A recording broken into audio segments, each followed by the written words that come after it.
Okay, now like I said, Tata Motors very much in focus, top nifty gainer, and I did tell you about the Tavares interview which Horma Sorabji did right here for ET. Now let's take a small snippet out from that excerpt to see what the management had to say when asked about possibly acquiring JLR. I think when you came in Indian partner, you didn't want to do this on your own, you needed an Indian partner, if I'm correct. There was also discussion with Tata, which, what happened with that? Ask Tata. Okay, you're not giving me all that. Just want to talk on the overall brands you have.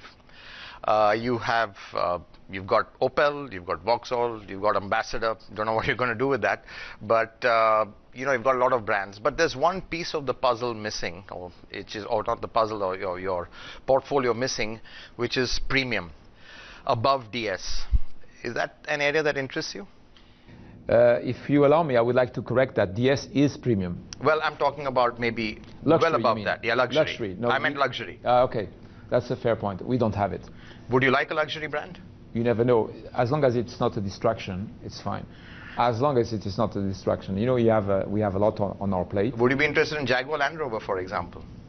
As long as it is not a distraction. So it's not a no. We used to say that we always consider all the opportunities. But you've had a chat with them, or no discussion yet? No, we didn't. No discussions with no, sir. Tata on JLR? No, and you see, the point is, please recognize very basic things. First, we are the most profitable car company in Europe. Secondly, we are on the podium of the worldwide industry in terms of profitability. Third, we have delivered very significant free cash flows, positive free cash flows, which means we are funding our future in terms of technology, product, and markets. So we are where we are. We stand on our two legs, and we are moving forward with a push-to-pass strategic plan. If there are opportunities like the acquisition of Opel Vauxhall, of course we will consider, as we did for Opel Vauxhall, and we could turn around the company that was in the red for 20 years. We turned it around in 12 months. So this is something we know how to do, but we don't have a specific target. We just have one target, which is to implement the push-to-pass strategic plan. That's the target. Everything else is just opportunity. Yeah, so before I go on to the next question, you would like to have a luxury brand. It would be nice if it was not a distraction.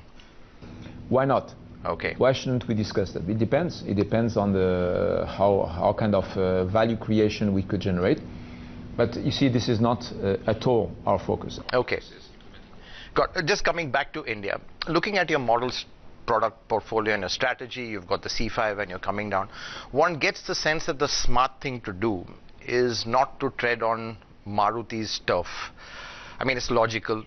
Thin margins, they've really like a fortress over there. You've been involved with Quid, and you know we've seen what's happened with it. Do you think that's a fair way to at least start off? Let's not get into a fight where it's going to be very tough to win. You see, in our own wording, we call it the red ocean.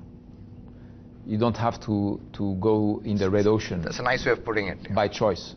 Right. You don't have to go in the red ocean by choice. Now, what you have to do is to delight our customers. You need to bring the value that they are willing to pay for.